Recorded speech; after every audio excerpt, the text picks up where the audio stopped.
د بخاری شریف حدیث تے نبی کریم صلی اللہ علیہ وسلم او فرمائل ان اول ما نبدأ به فی یومنا هذا ان نصلی پنن ورځ یعنی دا غټ اختر په اولنې ورځ باندې اولنې زمون کار دا د چې مونږ به اول د غټ اختر مونځ په جمع سره وکړو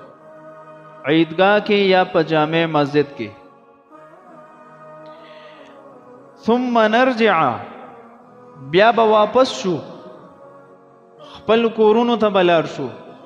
فننحر او بیا به قربانی کو من فعله فقد اصاب سنتنا چا چې دک طریقه کار اختیار کو چې اولی منځ کو د غټ اختر او بیا قربانی وکړه نو نبی علیہ السلام وفرمایل د زمونږ په طریقه باندې عمل وکړو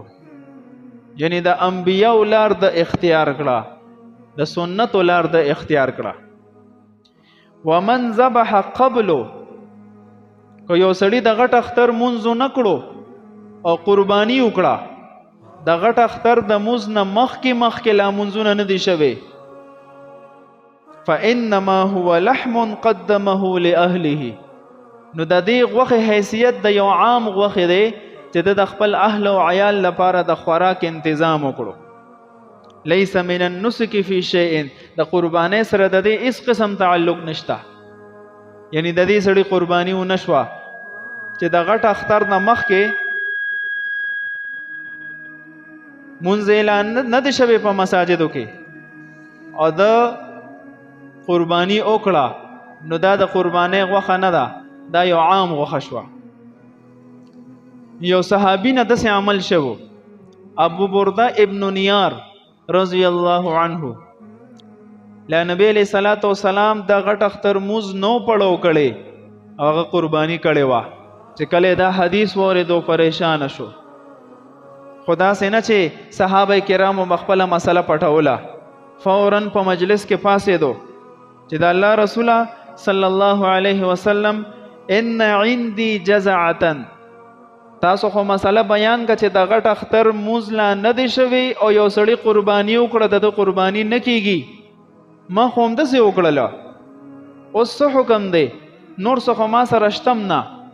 سوا د یو داسې چیلی نه چې داغه عمر هم د یو کال نه کم دی د چیلی د پاره مسله دا د ګډو د چیلی د پاره چې کم از کم یو کال به پوره وی عمر صحابي عرض کوي چې ما خو یو چیلی شتا اغم عمر د یو کال نه کم دی زه سو کما نبی علیہ السلام او فرمایل اذبحها ولن تجزي عن احد بعدك دک چیلی ذبح کا لیکن دا ستا خصوصیت تی ستانه پس بل چا د پاره بدا فیصله نه دا د صحابي خصوصیتو چې داغه د پاره د یوې چیلې چې داغه عمر د یو کال نه کمو د قربانۍ اجازت نبی علیہ السلام ورکو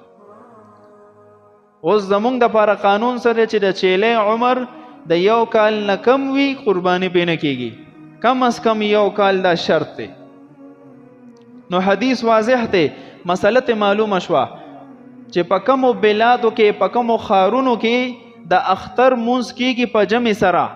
یا په عیدګاه کې یا په مساجدو کې نو الته حکم دار چې اول د اختر مونځونه وشي د هغې نه پس په قرباني کې کو مخکې چاو که د قرباني نه ده شوې کو صاحب نصاب د بل څاروی به اخلي بیا به قرباني کوي